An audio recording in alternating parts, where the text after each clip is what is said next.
onto files. So let's see how to manipulate files in Python, or to open them, how to close them, how to add information in them.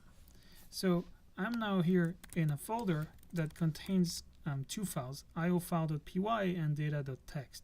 iofile.py is opened on the left, and let's look at the content of data.txt. It's some very simple file containing the first line of the data, the second line of the data, and the third line of the data, followed by a new line at the very end. So let's run Python and let's see what happens. So in Python, you have to open the files you're using. So I use the command open, then the file name, and then the mode that I want to open it in. And in this case, I put R for reading mode.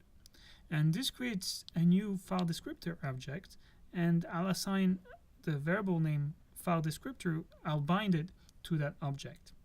So now if I ask to Python to tell me what it knows about this file descriptor object, it tells me.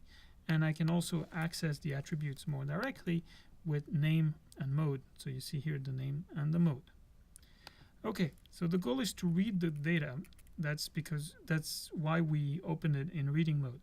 So for this, you can just simply use the command read, and this will read all of the content. You have to understand that this creates a string in memory that contains all the content of the file. That content of the file could easily be megabytes, and so suddenly you've created a very large object in memory. You have to be aware of those things.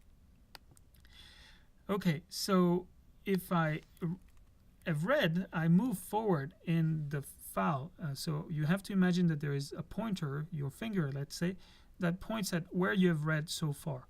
And I've just asked the Python to read the whole file in. So now my finger is pointing at the end of the file. So if I ask to read again, I get nothing out of it. There's